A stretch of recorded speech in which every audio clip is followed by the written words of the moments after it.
We are now live, and I've managed to forget the first rule of streaming live, which is putting on my countdown timer, which I've done like every single stream I've done for the last, I don't know, 2 years. And today at 11:30 at night in Hong Kong, I've managed to completely forget.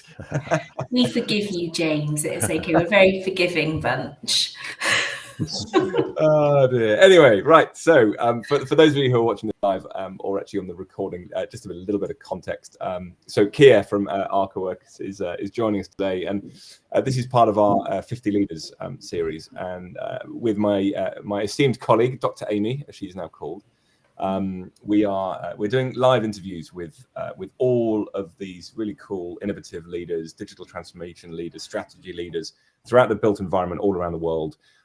With the idea being that actually, I think when you're writing a book, a lot of the really exciting and cool stuff, which is relevant to some people, which will never hit a book, is never heard of, it's never discussed, it's never talked about. And what we're trying to do here is actually give you the full, transparent, live opportunity to listen in to some of the interviews that we're doing for our book research. And that is really what this is all about. So you'll hear the sort of the ebb and flow of a conversation. It's very informal. There's no structure to it in a sense, other than a few questions that we've got that we probably as authors would like to work through with our guests. But without further ado, Keir, do you just want to give us a quick sort of 30 seconds, 60 seconds as to sort of, you know, what you do, what your role is, Arka, and so on and so forth, just to sort of set the context as to why I reached out to you originally to set up this interview? Yeah, sure. My name's Keir, and I come from an architecture background. So I've been practicing in London for about 15 years. The type of work I've done is I've done kind of big and small and public and private and different types of use cases and things like that. And I think so. In terms of my story, I was delivering quite big projects last year, had a few finishing, and then I tried. I have family members who work in AI, so essentially we talk about AI around the dinner table quite a bit. And when the first release of ChatGPT came out, I was very fast to jump on that. And I felt like I was seeing some sort of magic happening in front of my eyes. And at the same time, Morris & Company, which was the practice I was a director at, we were trying a thing called Delve, which is a Google generative master planning tool. And albeit I think at that time, I didn't really see exactly how I could use it precisely. I saw sort of an opening for how maybe things would be done in the future very effectively. And I kind of put those two things together, this generative AI experience and then this generative design experience that was very domain specific, and couldn't really look at all of my projects in the same way. So I've set up Arka.Works this year. I spent about 6 months diving pretty deep on everything I could find, all these new tools that have emerged, and Arka.Works really, it's preparing for change is really the mission. So it's looking at real estate developers, architects, and actually software startups, and saying there's change coming. How do we get ready? How do we prepare? How do we make sure we're solving the right problems and not spend time on things that aren't useful? And having worked on projects and delivered projects, I have quite an acute sense of where I would like help as an architect, where I see problems in the industry, where I think clients need help. And I'm trying to basically triangulate those different parties through education, training, co-piloting, strategy, advice, stuff like that. Sounds fascinating, Keir. And tell me a little bit more about the changes. What changes are you most excited about in your field? Oh gosh, I mean, it's very widespread potentially. I mean, in terms of actual practical changes right now, it's sort of trickling. There's quite low adoption in general, but I am seeing a lot of interest. So just this morning, I was at an architecture practice in central London, and every time I present, so the way I work is I sort of run case studies. I'll pick up tools and I'll just test them and apply them to things that I think are useful. And there's a lot of places you can put this stuff in practice basically now. So I'm seeing changes in the way people run their practices using AI tools to augment that. So for things like bid writing, it's becoming very popular. For things like marketing and communications, it's extremely powerful, taking original source material and transforming it into other platforms, other mediums, stuff like that.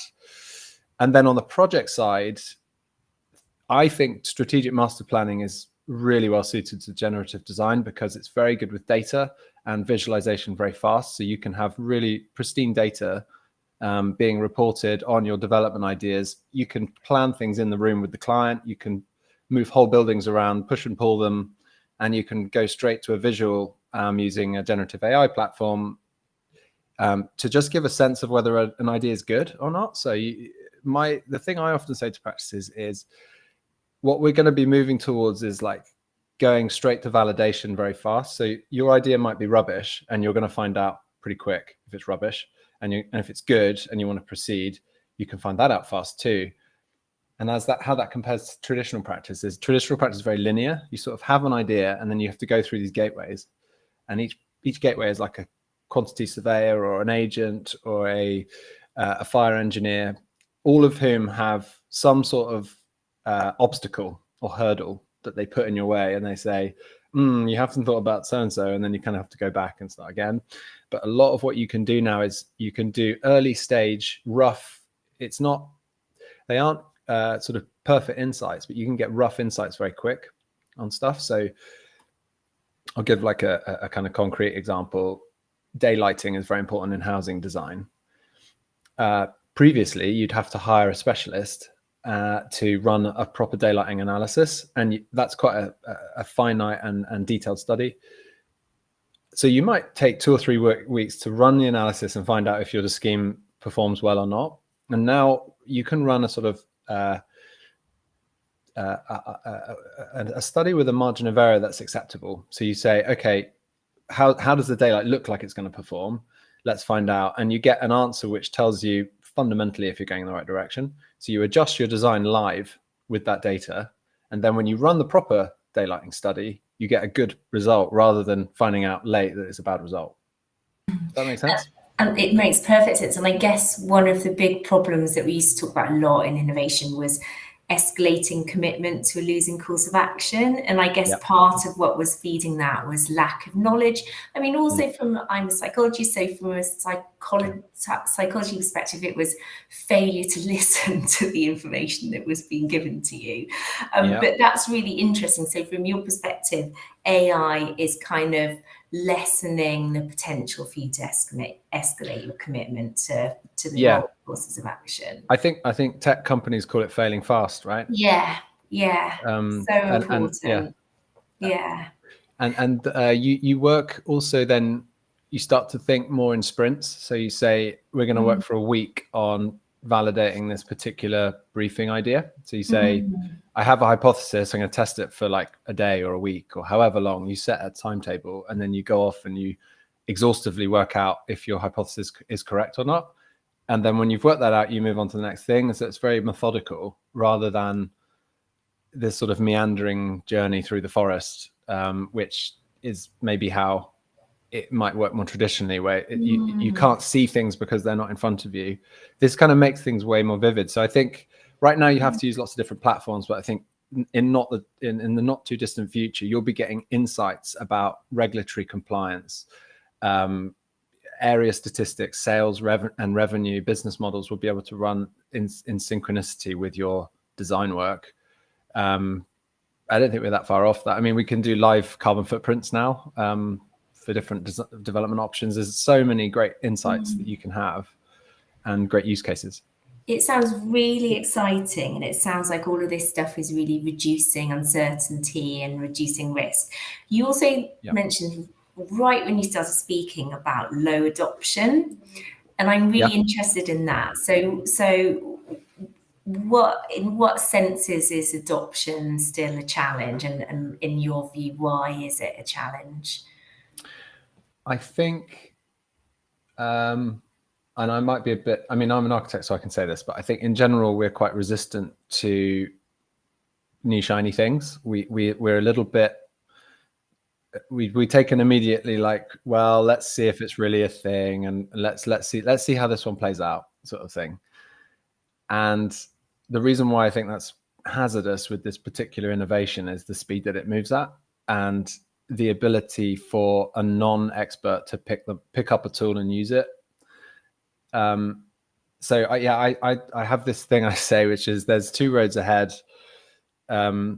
Firstly, AI will probably, generative design more widely, it will probably make most people competent in the future. So competency then becomes widespread commodity, not something that you can necessarily have an edge on, because a sufficiently trained algorithm will be very competent at doing certain tasks, like planning a housing scheme to be fire code compliant.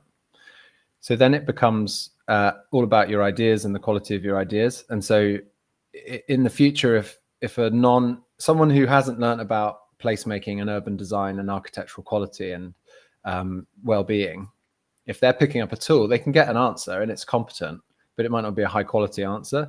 So I'd much rather put that tool in the hands of an expert or an architect, someone with a great eye and great judgment and with great insight and knowledge. Because I think if you had a choice as a client, you would always choose an expert using a great tool rather than a layperson using a great tool, even though you can probably get competency anywhere. So does that make sense? I think I'd say that was going to be my observation from what you've just said, which was, in essence, we're improving mediocrity. Because anybody can do it. I think your last comment is probably the right one, which is it's that age-old argument of human plus machine is the best, but you want the best human plus machine, not the mediocre one. Let me just I want to if you don't mind, I want to go back an element here, just frame this as the discussion. So for those watching this live or recorded, the process of digital transformation is multifaceted. A lot of the interviews that Amy and I are doing, Dr. Amy and I are doing, have got many different component parts, whether that be a study of strategic corporate innovation strategy, whether that be talking about innovation more broadly, whether that be talking about innovation and leadership.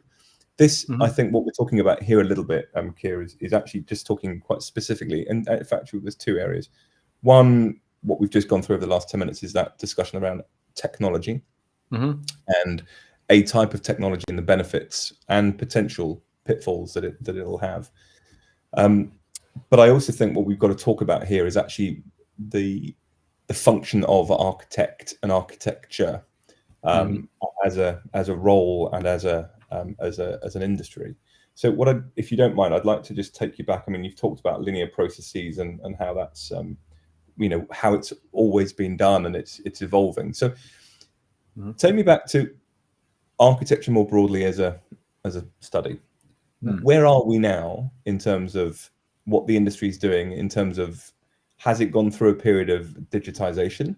Is it still pretty archaic in that sense, or has it gone to a much more sort of innovative solution more broadly? And are there sort of interesting case studies either side of that, where there are some unbelievably innovative and unbelievably old school? Where does architecture sit? Give people that overview. I think it has undergone big digital transformation in the last decade. We've seen BIM change the way we work pretty fundamentally. BIM have we though? Yeah. Have so we? well, okay. I mean, I get a lot of pushback saying that BIM has not been widely adopted by a lot of architects. Yeah, that may be true of, say, smaller practices, but I don't think it's necessarily delivered on its promise. But I think if you look at where we've come from to where we are much more digitally native nowadays. I think there's loads more work to do there, but I also think, I mean, I'm not a huge fan of BIM, I should say. I've used it. I've delivered projects at level 2, public projects, where, and I think one of the big issues I have with it is it's mandated by the government, or was mandated, but clients don't necessarily they're not necessarily literate with it in terms of technically literate. They don't know why they need certain standards. They can create a whole load of work that's really painful for architects that doesn't really bring any value. and then they're given a digital asset that they can't manage in the future anyway. So I think so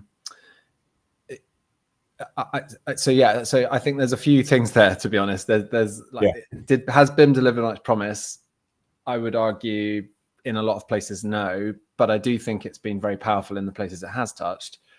If you're producing tender information out of a BIM platform like Revit, that is a very different experience to how it used to be in 2D world.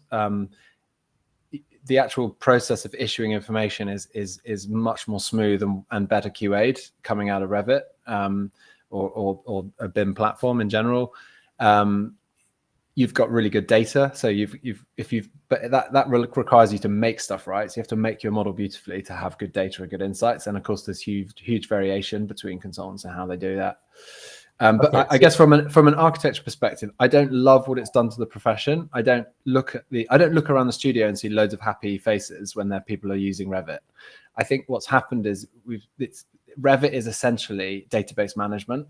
So you're creating a very rich data set, and then you're managing it. And that's not that's not really the value that architects bring. So I do think, and it's very time consuming. It takes 6 months to learn to do really well. And I think the early promise of BIM was that it was gonna like reduce workload and make everyone's lives less stressful.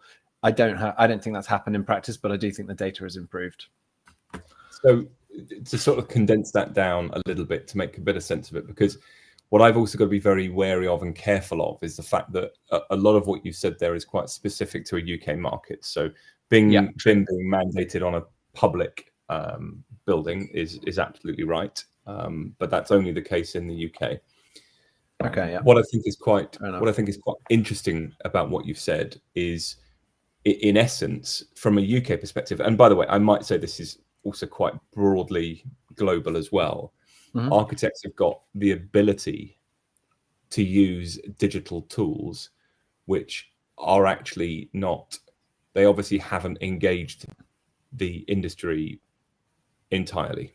There's a lot of pushback. There's a lot of resistance because whilst the tool of BIM is fantastic for some, there's obviously a lot of inertia about it. And also, if we talk about outcomes, when I look at it in terms of the entire life cycle of a building, which could be decades and decades and decades, actually BIM could be quite useful for that. But actually the people who are paying for the BIM models don't necessarily see that value because they're not necessarily interested in the building in 70 years time. They're interested in the building now, and they don't get the value in BIM. So it doesn't hit all, it doesn't tick all of the boxes of its use, really. Yeah. So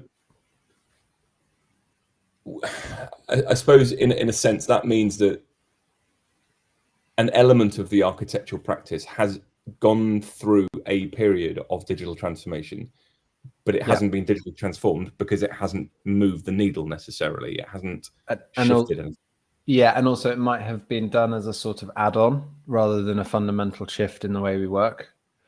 And that's because it's technically difficult. So you end up having a BIM manager or BIM coordinator who has a sort of specialist group. And sometimes people will need someone in the team that can use Revit because otherwise they can't do what they need to do.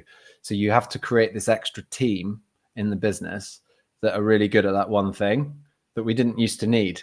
Does that make sense? And then it's treated like, oh, it's a separate thing. So we'll just keep doing what we've always done. And then we'll just run this thing alongside. And then, really good practices, like medium and large practices in the UK is very integrated now. And they are, the digital twin is the big buzzword and that is happening, but that adoption is very low in small practices in the UK at the moment. So I've almost sort of deliberately gone down this line.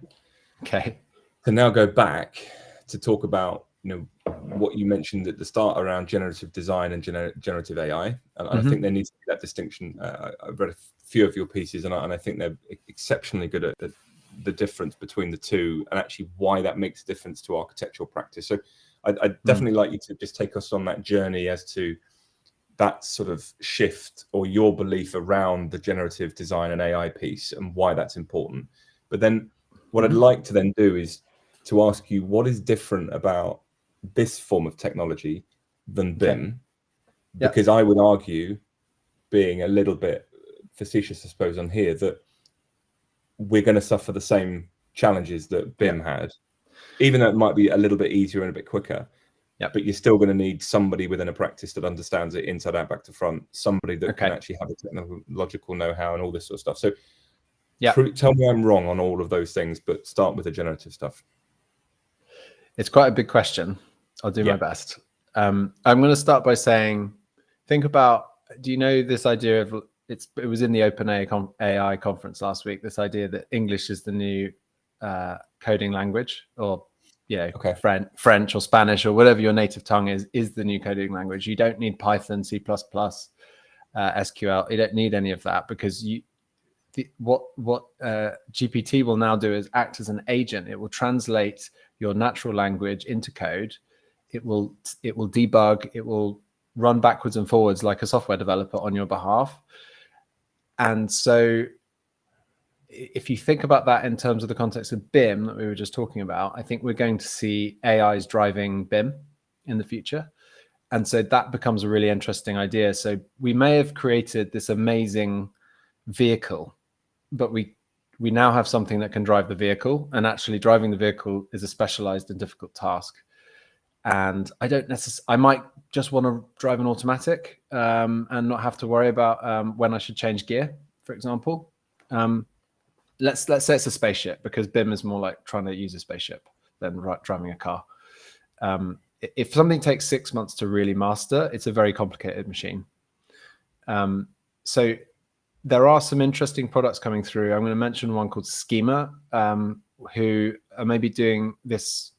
A lot of the generative tools are basically, they're creating sort of ways of creating architecture and options that ultimately will be pushed into Revit or to some other BIM software.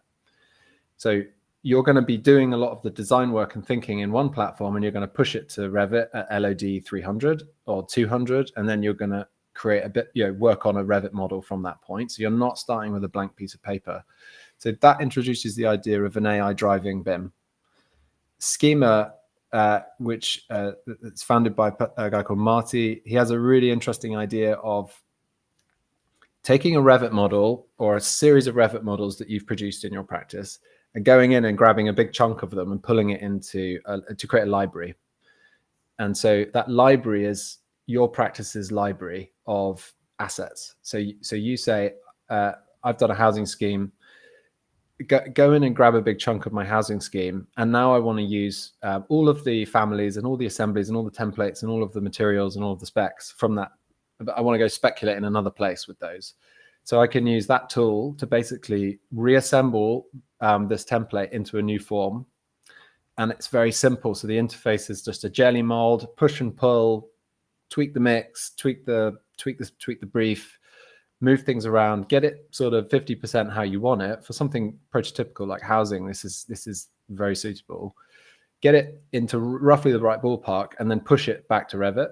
And then when you start in Revit, you've got all of the modeling that you would have spent hours creating families and things has already been auto-generated.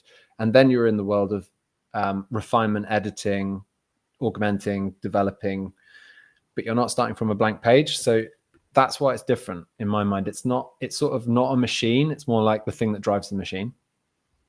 So it's something that will imagine a spaceship with like 1 million dials. AI could potentially turn it into like a really simple steering wheel, because you just need to tell it where you want to go, and it's going to it's going to press all the buttons in the way that they need to be pressed to get you from A to B. So that's maybe how I see it going. Now we're a long way off that at the moment. So but putting it in a simple wrap up, what problem is the generative side solving for architects? So then I might sort of steer more into this idea of generative design and AI being different things. And maybe I could talk a little bit about that. So everything is being branded as AI at the moment. And the reason that that's happening is AI sells, AI is hot, AI is a boom, maybe AI is a bubble. Fantastic. Everyone loves it. Probably won't be the case in 6 months, by the way, or a year. but we've had a thing called generative design for some time. It was called parametricism.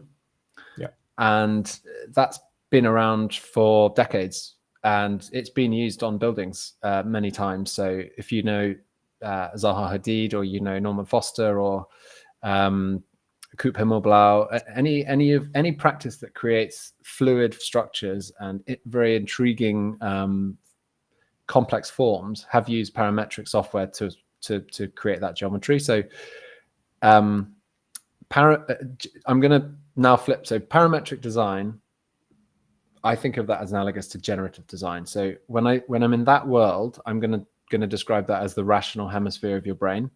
This is a very deterministic phenomenon. It's operating with with weighted inputs that you control and finite outcomes. It gives us an answer that is predictable. You've pre-coded an answer, and you've used a generative design software to solve a complicated geometric or mathematical problem. That's generative design. So think like maths. Think about a perfect geometric solution that's very finite. On the other side, we have generative AI, which really has just hit the mainstream in the last year, albeit it's been in a very various R&D, deep R&D organizations for some time. That is a creative phenomenon, and it's very indeterminate, and it's very unpredictable. And it explores a problem space in a different way. It goes off and sort of expands the problems. It's in some ways more expansive in terms of how it tests things. And either of those solutions, they're different. So you've got a sort of rational approach to problem solving, and you've got this more creative approach.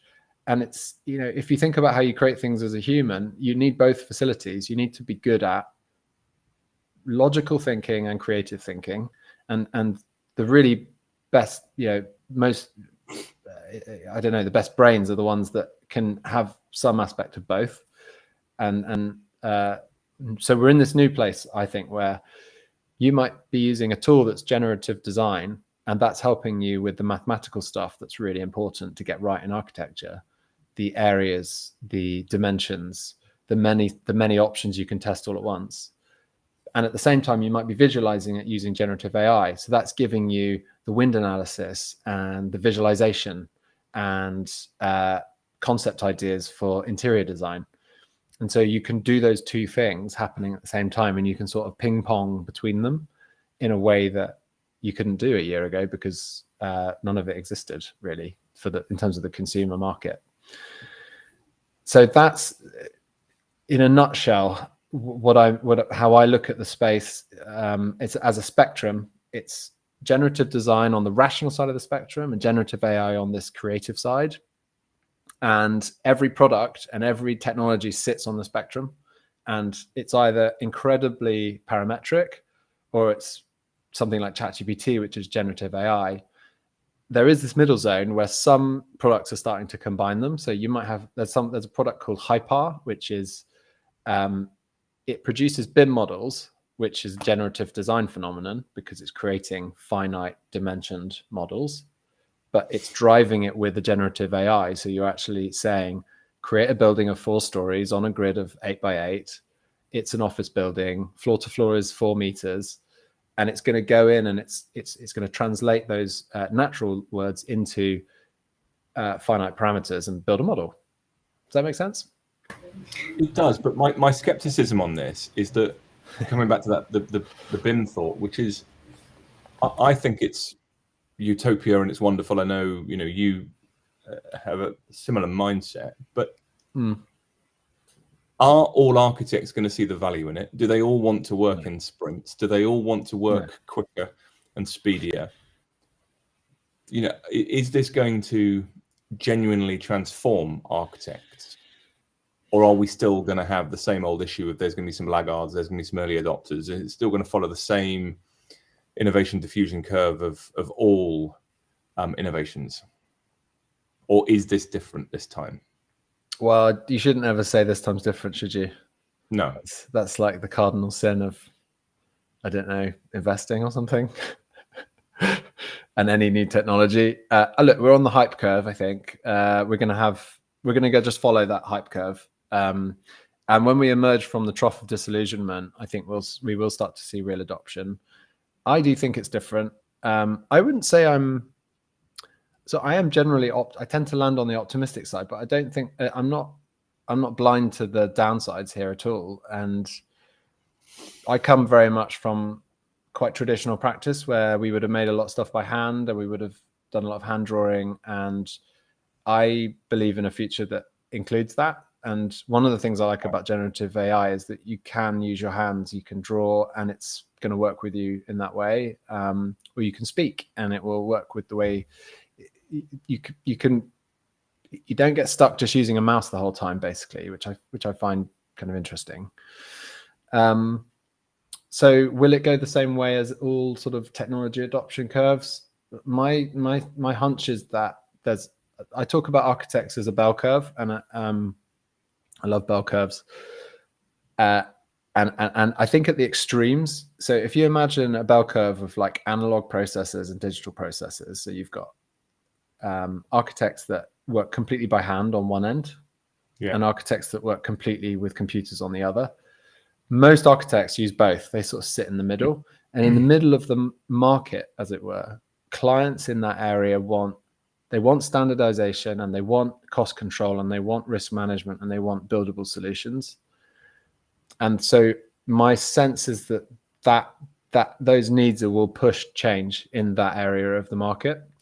I don't think the artisans are going to get that disrupted. I think artisans, one-off big name architects who are being hired for a very specific and bespoke purpose, like an art gallery for a big institution on a very important site. I don't think those clients are going to stop going to Herzog and de Meuron or whoever for those designs. And I think that's quite a resilient business model in my mind. Equally, I think people that work for, so say like a big name interior designer who works in maybe West London, someone with a 30 million pound townhouse that wants a specific named interior designer, they're going to go to that person still, and they're going to get a similar kind of service because they're looking for that kind of relationship and interaction.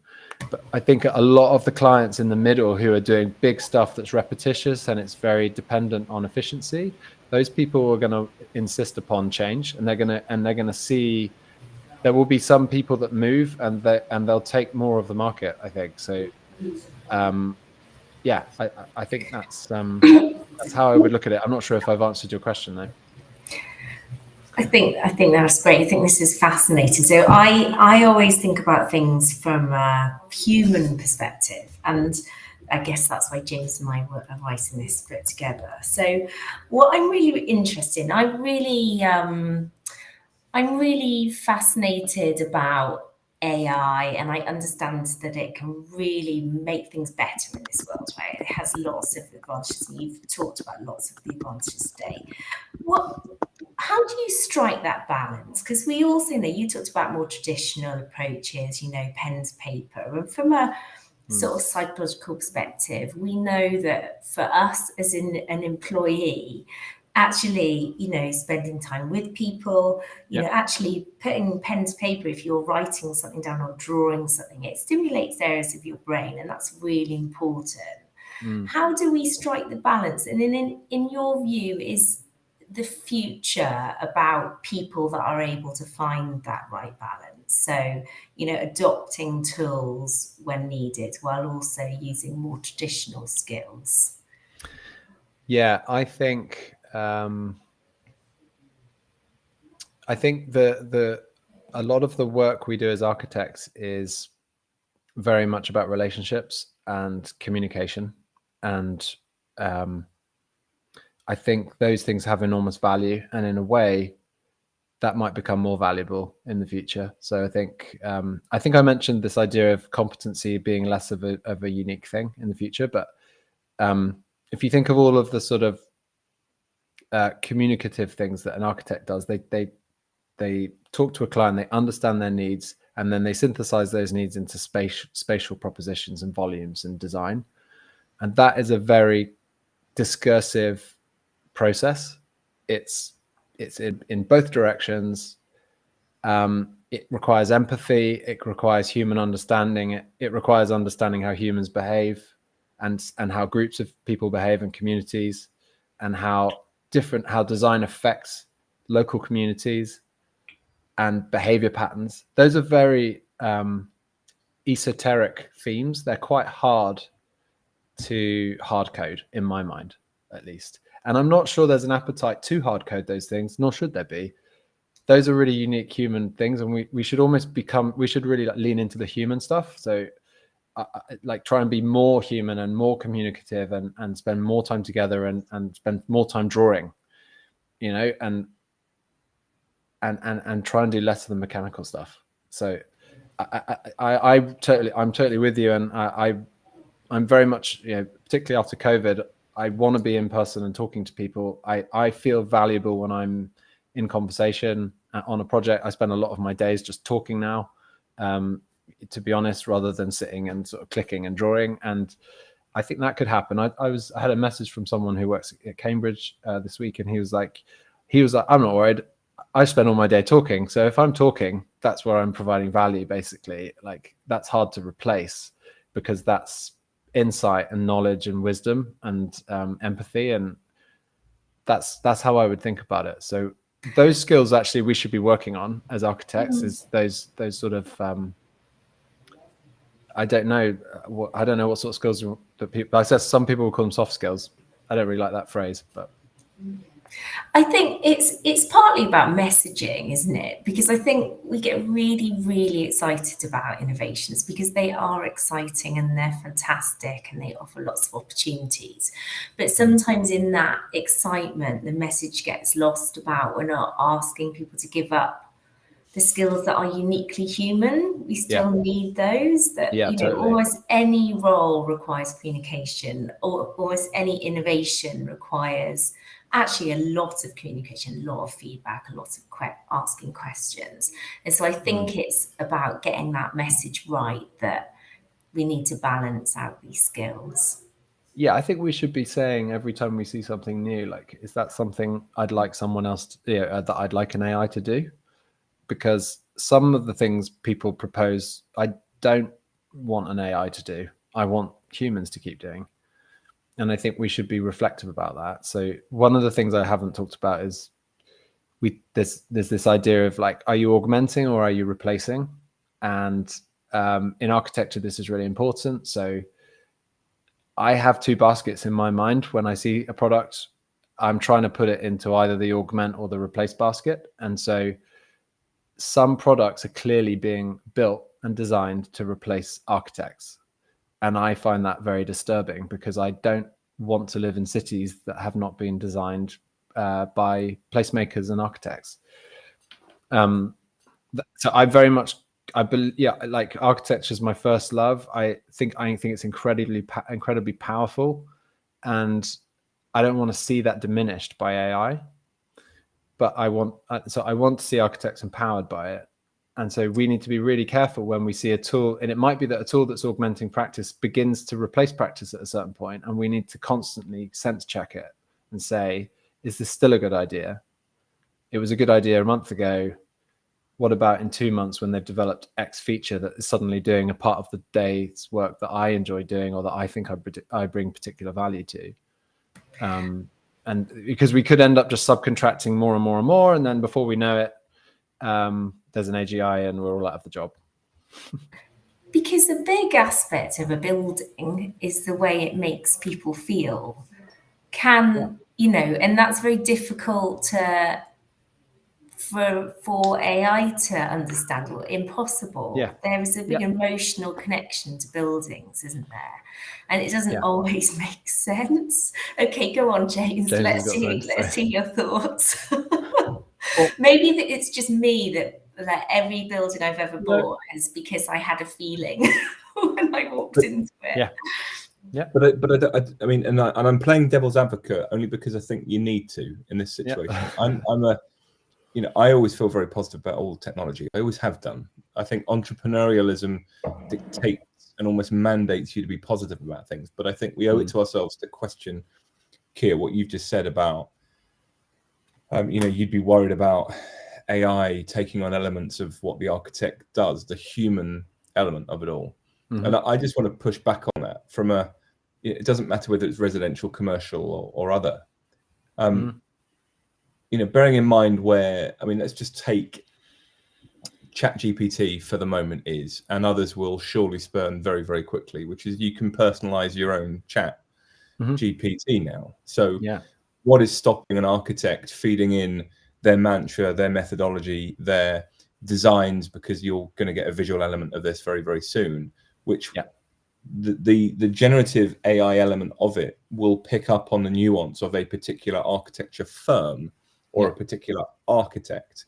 And as a consequence, you can actually, as even a small practice, for example, say, okay, we're going to build this building in the design of this massive practice because that's what they've done before. And our client likes that. And it now gives us the capability to do it too. Or actually, this is the way that we've always designed. And here's 40 years of our design, stick it in. It learns how you as a small practice does it. And it then takes that element of the job. So there's a bit of me that I agree with you on. But there's another bit of me that sees the opportunity with what I now know of all the large language models, to dispute what you've just said, and then say, well, it can learn your methodology, so why is that a bad thing? I've played around with the custom GPT stuff. I think it's really cool, and we can certainly do an imitation of something. We can definitely imitate. So if I'm trying to think of how this might happen, but say I'd done 25 lectures on architecture and you had a really good idea of, I think, Amy, you were talking really about the phenomenological aspect of architecture, is like, how does it make you feel? The intangible, the hard to describe. Okay, but maybe let's say I've spent 30 lectures trying to describe the phenomenological aspects of architecture. You could definitely create an imitation of my reading of architecture that would probably sound, I could even train it on my voice. It would sound precisely like me. And it would probably have the same opinions as me on everything. Would you be able to apply that to a completely novel situation and a fluid conversation with a client that requires human empathy? I would be skeptical about that. I think you'd do something that would imitate that and feel like it would be a synthetic version of it. Because to be empathetic means listening and reacting to new information that's novel and new situations. So I'd love to see. I mean, I'm sort of open to experimentation in a way. I'd happily be proven wrong in a way. But I suppose the element is that what we're playing with now is like a month old, and I know. It's the worst it will ever be. The worst it's ever going to be. I know. So this is, and this is where I try and push people all the time to say, well, what we're talking about here is the worst it's ever going to be. So now let's forward project and see where it could go, and that's what we have to test ourselves on. So I suppose in a roundabout way, what we are talking about is we don't want it to happen, because that's where the threat element of a truly radical or a disruptive or what they call an architectural, no pun intended, innovation comes in, right? Which is there is a very, very serious threat to our roles. And I think what you've summarized perfectly with the generative design and generative AI side is where it can have a truly disruptive impact on the role of the architect. But let me just forward project that and just get your opinions on, people who undertake an architectural career now. What does this mean? And I'm going to try and get us to think, not where we are now, but where we could be in another 5 years. Whether we go through another AI winter and summer, who knows? But I would argue, and I'm putting this to you, that the technologies that we've talked about here fundamentally have now changed many roles, not least architecture. So what does the future of the architect look like in your mind? Has it now changed? And therefore, I don't think it's changed. Wrong. I don't think it's changed yet, but I think we're seeing the saplings of a shift. I think architecture as a like the profession of it, or the need for architects and ideas, and has existed for a very long time. So there's Vitruvius from the Roman era. We could go back to Egyptian times. You have had architects of different types. It's quite a human thing to want to make a shelter and to want to symbolize cultural norms and cultural phenomenon and everyday needs in built form. So we've always done it. It's very human. It's almost like a symptom of being human, is the desire to create some sort of structure out of the world and chaos. So, and we call that architecture. And I think I'm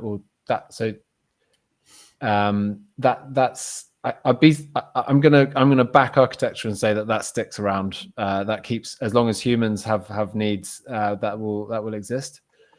I think we have to. I think I mentioned it before, but really leaning into the ideas-based and communication-based aspects of the role. I've always believed this is the most valuable thing about architects, which is the ability to come to a situation and come up with a novel solution and be creative and have a great idea, see a problem from a different angle. And I know from the many clients I've worked with that that's what they care about too. They don't want copy paste. They want, what's your specific take for my specific problem in this specific time and this specific site in the world today.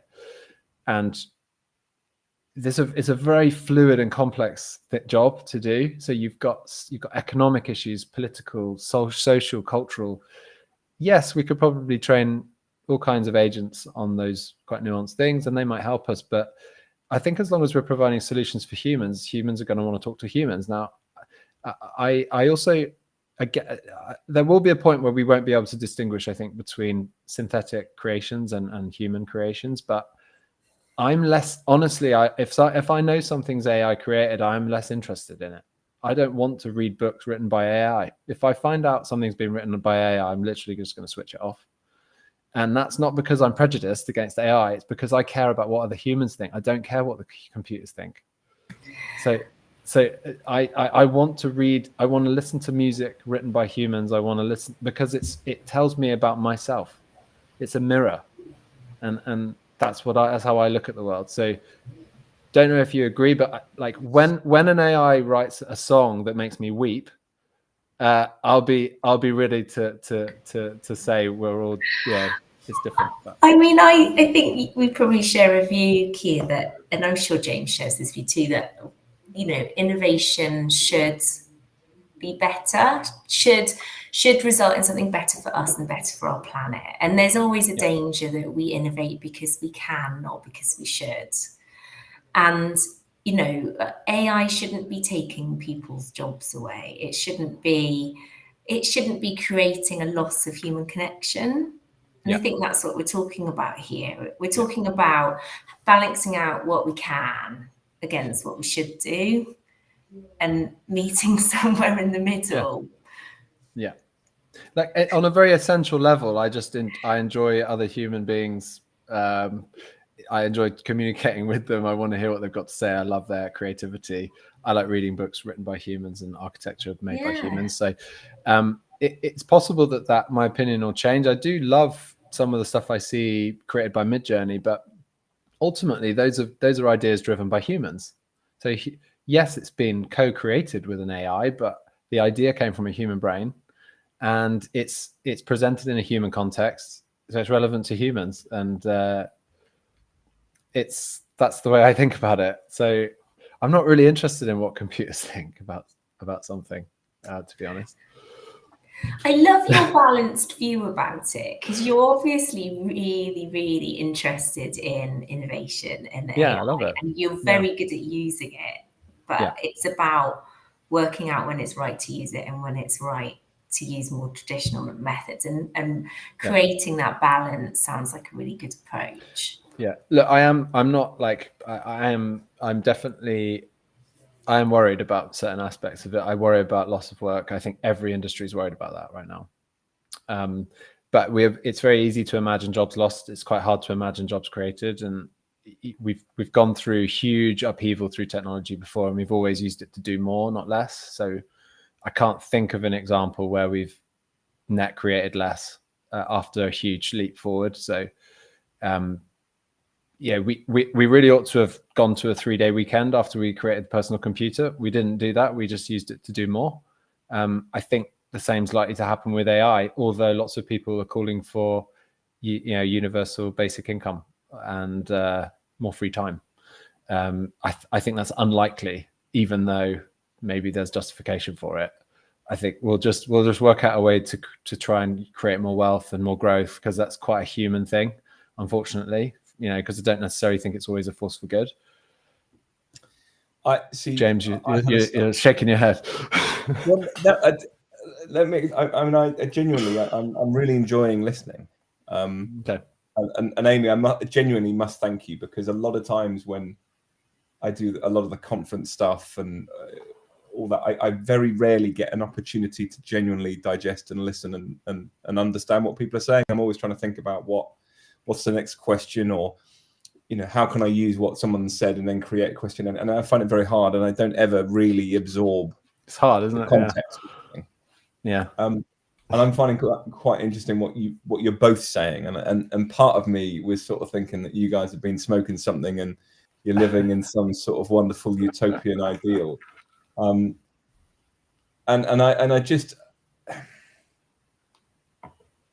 I feel terribly both inspired but also concerned by what I reread. What's his name? Yusuf. Homo sapiens, anyway. The book Yuval Harari. That's it. Yeah.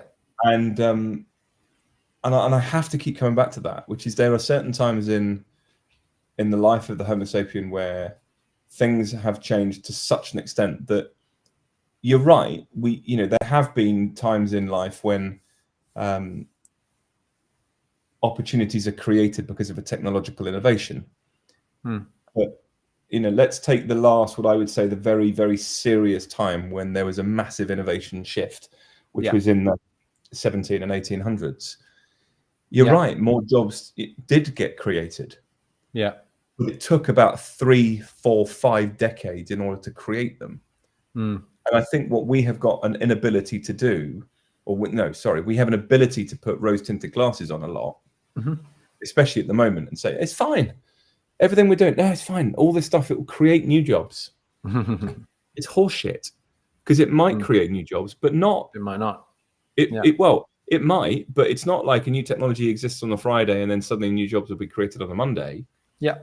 So I think, from everything that I've seen so far about some of the technology that we've created, you're right, there probably will be opportunities, but it's going to be a generational shift to those new jobs, not like that, which is what I think we're trying to reassure ourselves that it'll happen. So I'm slightly more dystopian about it, which is everything I've seen in the near past has made me more concerned about what the innovation is doing for us.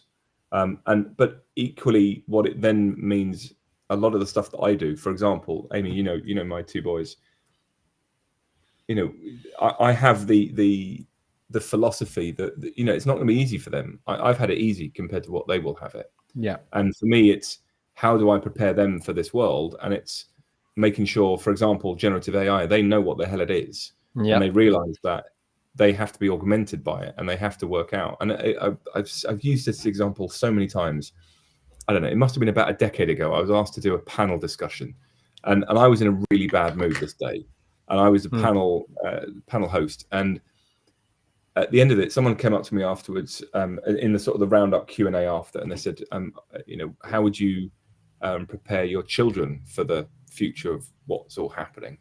And I just said, look, when I did a tour of the schools that we sent our children to, one of the people were focused on academic records all the time, all the head teachers. And I said, look, frankly, I don't care about the academic record. What I do care about is the 2 C's, which is confidence and communication. Yeah. And for me, those are the 2 primary things for our children to learn and understand.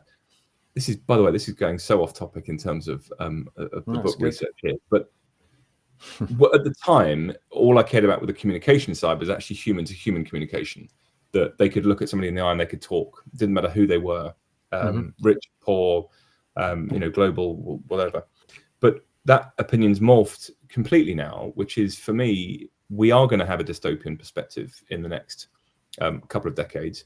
Everything that we're doing at the moment with generative AI, it is going to have a serious impact, and it's going to have a serious impact on the white collar jobs, not necessarily the blue collar jobs. Yep. And as a consequence, our offspring have to realize that now it's more important than ever to understand how to communicate human to human, but human to machine and machine to human. And if they don't know that, there's going to be a problem. So yeah, I was just listening to your utopian perspectives of how wonderful it's all going to be, and I just don't agree with it. But even if it's dystopian, and I kind of agree with everything. Yeah, I agree with what you just said. But what do you do about it? If you take a dim view of things, what do you do? Do you say, like, do you do an Elon Musk and say, let's just put this on pause? Everyone agreed to stop. I thought you were going to say smoke weed. I was like, well, maybe that is the way forward. But that's what he called for, and then he went and developed Grok, like, while he was telling everyone to go on pause, because he doesn't necessarily always do what he says. So what do you actually practically do if you're worried? Because you can't change. You can't impact it. You're one person. I'm one person. So my view is, I'm very in favor of regulation, early regulation on really obvious stuff. So what I think could happen is, it's such a big topic, we could get stuck in the blob and we never make progress. So we just say, this is so big, it's going to take 5 years to create regulation. And by that time, all the ships have sailed. Yeah, of course. Because for example, tech always outpaces regulation. Yeah, so it's arbitraging the slowness of government constantly. Yep. I think most people would agree one should not imitate another human being. One should not steal their voice or their likeness without their permission, for example. I don't think that's a controversial thing to say. I think it should be inalienable. I think it should be a right of a human being to not be imitated by an AI unless they've given it permission. What about design? What about design work from architects? To bring my point earlier on, to teach a GPT exactly how a certain architectural practice works. Is that a problem? I don't like the idea of using architects' designs for direct prompting and names. I think when I talk about prompting and things, I mean, the general purpose models are trained on hundreds and thousands of billions of images of architecture. But to be able to attribute that to individual architects is, you can't unscramble that egg. Like, it's an impossible task. Essentially, it would be minuscules of a percent to each architect that it's looked at. And by the way, those images probably are owned by photographers anyway, not the architects, because buildings sit on the street and every human that walks past can look at them. And in any case, we're not talking about design. We're talking about generative AI creates images of buildings or images of ideas of buildings. It's not actual design. It's not generative AI at the moment is not producing volumes and spaces and a holistic architecture. It's creating an image imitation of it. So it's quite a deep question, I would say. I'm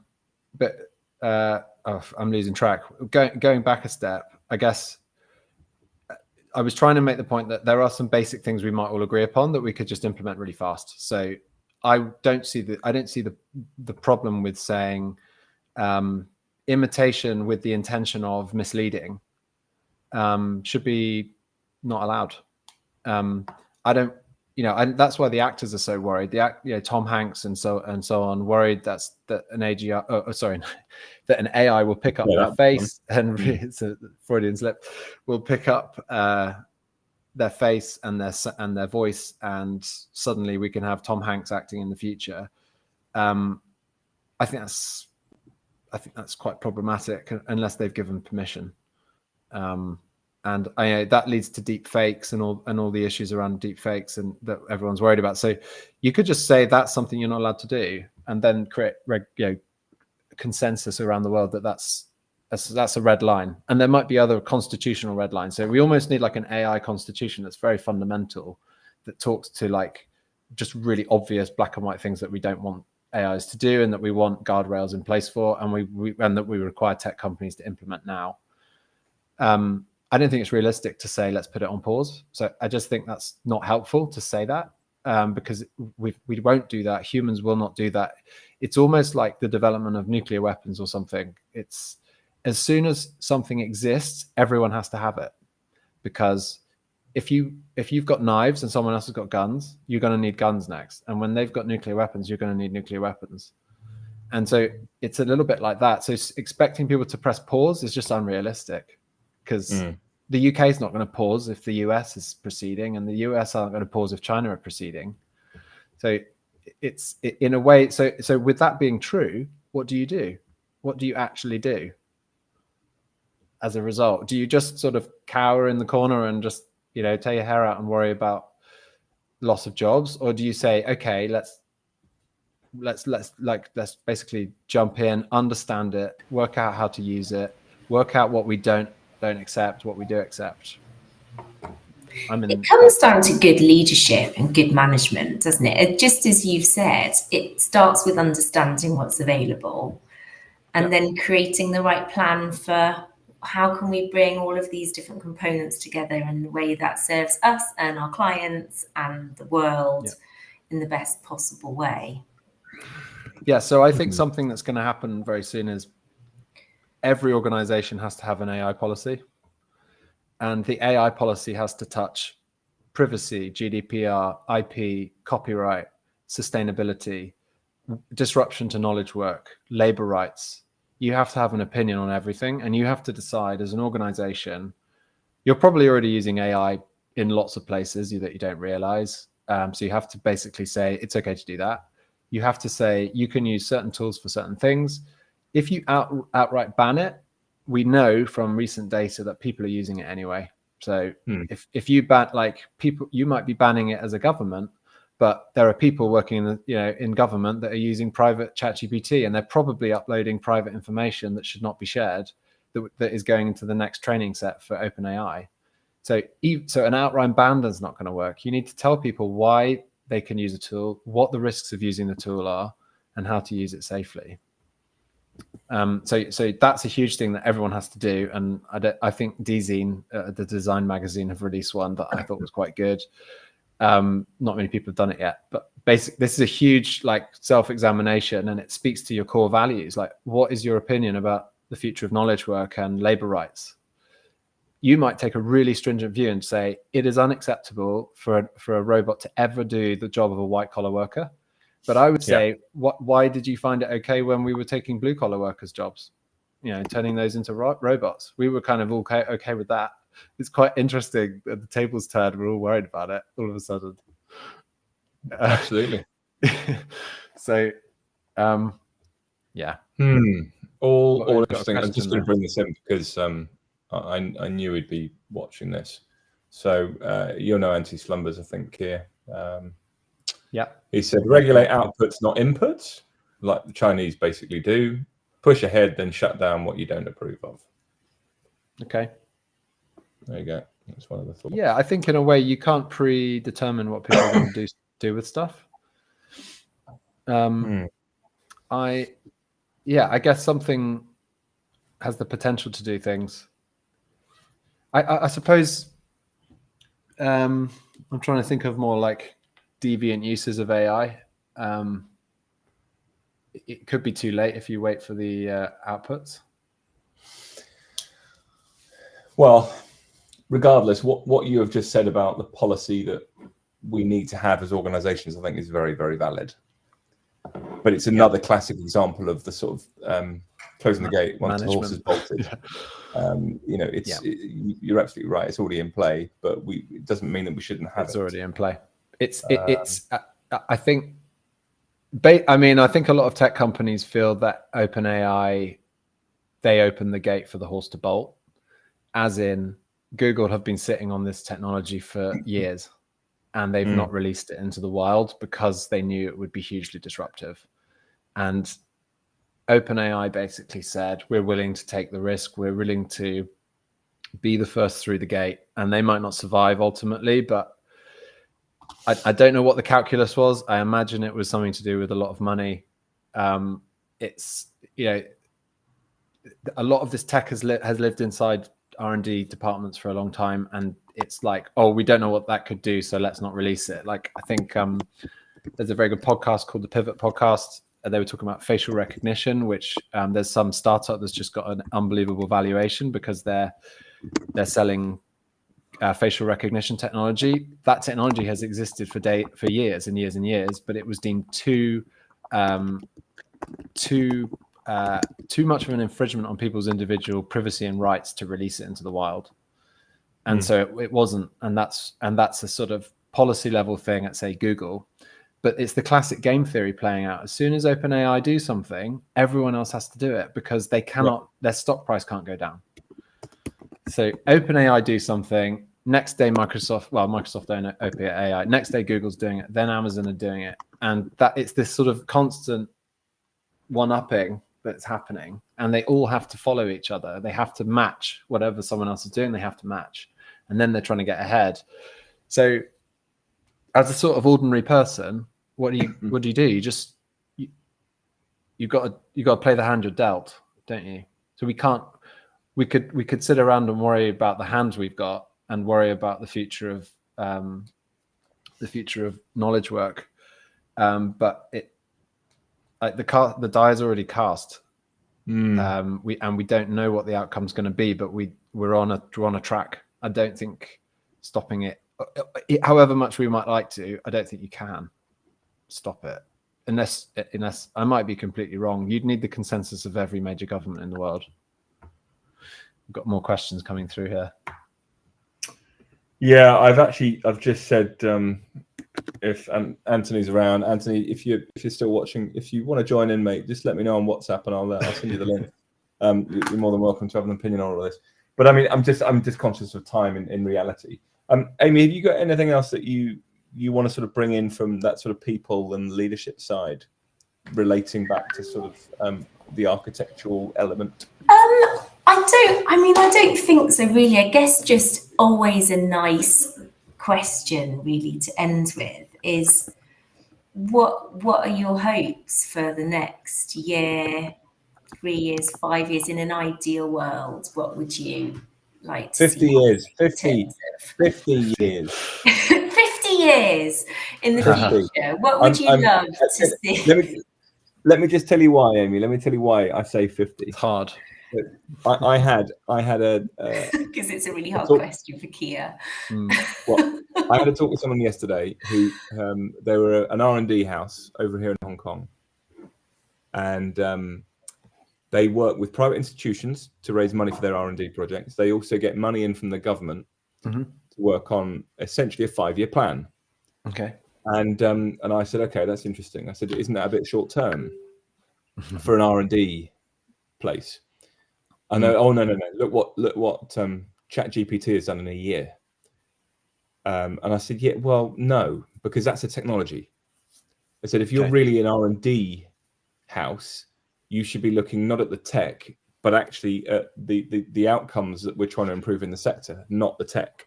Yeah, actually, if you look at GPT from that bit, which is all about leasing of office space, it's all JLL oriented. I said, you're actually really talking about automation from your perspective of the impact it has had on JLL. And you should have, that could have been discussed 10 years ago. How do we automate? How do we improve the efficiencies of our business line? So I was like, so actually, I'd be looking at this as a 20+ year R&D project. And he just turned around to me and went, yeah, but we'd never get budget for that. We'd never get any money from anybody. Yeah. Yeah. So, and time horizon on this stuff is, it's moving so quickly. It's almost, it would be slightly like be bad strategy to think in too long. So in a way, what you're talking about is like mission rather than, I suppose, short-term strategy, because you want to have like a fundamental, like, is it the essential intent, the Greg McKeown thing? It's like, that's like a 50-year plan. We've got a 50-year plan to hit a certain mission, and it's got a measurable goal. We don't know exactly how we're going to get there, but there's a sort of mission. The 5-year plan is more of a strategy or 1 year is like how we're going to execute that. I think focusing more on the outcomes you want rather than the tech, because who knows what's going to happen with the tech.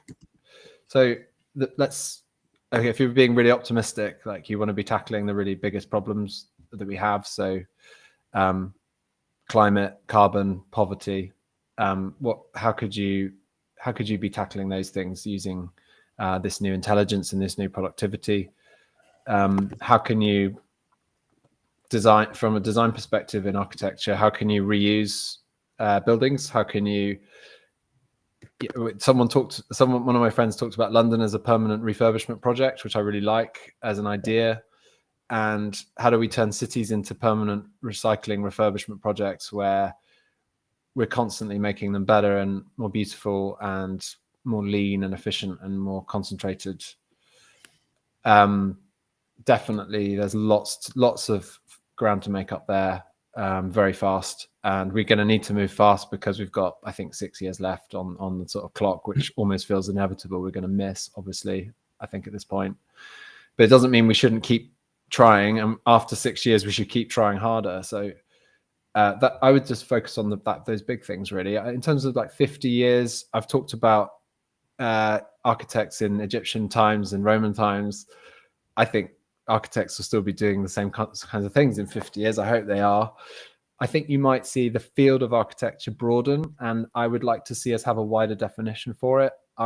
It's very interesting. I've practiced architecture for a long time. I've delivered lots of buildings of different scales, good buildings, I hope, that people have liked and used. But as soon as I veered any way off the linear path of architecture, friends of mine are like, "Oh, you've left architecture. You're not an architect." It's very interesting because we have a very narrow concept of what to be an architect is. And we very much model architecture as a career on what we see other architects do. So I would like us to broaden the definition of it and think of architecture as a mode of thinking, a mode of problem solving, a mode of design that can live in other organizations. So we should have architects in local councils, architects in development companies, architects in software companies. It's a way of thinking, and I would love to see a broadening of that definition. I think architects are probably not going to be living in huge, 1,000-strong organizations. I think they'll be spread out, and you might have one architect in a certain type of business who, with all these new tools, can act like can have way more leverage. And I think that would be really good for the profession, because at the moment, I don't think the profession is in a particularly content place in the UK, at least. I agree entirely with that. Okay. Very inspiring, Keir. Thank you. I really loved this conversation. Pleasure. I enjoyed it too. Thank you. Thank you very much for having me. Absolutely. No, Keir, thank you. And I mean, just for context, I think the other challenge where I'm actually really hoping, and funnily enough, it was actually when I reached out to Anthony earlier on and said, "Look, what would you be interested in from a generative design AI piece around architecture?" He actually raised a question which I think we haven't even crossed yet, because we always I think about architecture being about the new. Yeah. And I'm wondering whether or not architects might have a new, quite productive business line around being utilized in the retrofit and the sustainability angle. Totally. And whether or not we can use generative to really expedite that area. Any final thoughts? It was just a question I suddenly remembered I wanted to ask you. I totally agree. That's the huge. So I'm working on a carbon prediction tool called Preoptima, and it's really good for new build. And I get the question I see from clients, all types of clients and architects, is, can we use this for retrofit? Because that is a huge pain point, particularly in London, is how do we manage carbon in existing buildings? How do we upgrade? How do we make smart decisions about upgrading fabric without undermining short-term carbon emissions? That's a very difficult calculus to do. You need computer assistance with that. And so, I like a high-tech approach to retrofit. I think retrofit should be very highly regarded and respected as an endeavor. And we should almost be thinking of it as the ideal rather than new build. So terrible to bring it up so late. Yeah. But what percentage of work at the moment would an architect be involved at a retrofit stage? And could that change based on? I think it's changing. Technologies coming out? I think it's changing because the workplace. Well, I worked a lot in commercial office, so that is changing very fast as a sector, I think.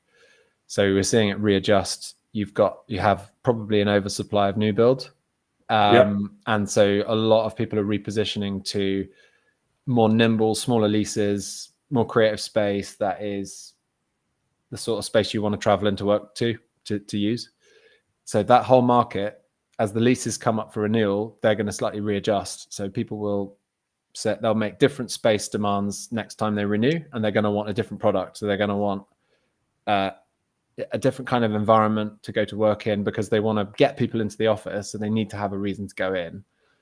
So you're going to want a cooler, smaller, more fun, creative, more social space.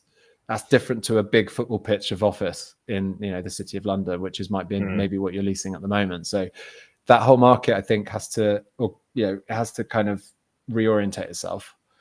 And I think we'll see also as people start to think more environmentally, they're going to want to signal environmentalism. They're going to want to reuse buildings, because it's just going to look better, to be honest. So it's going to be cooler to be working in a reused building than in a sort of brand new building. I think that might start to become a bit uncool in the future.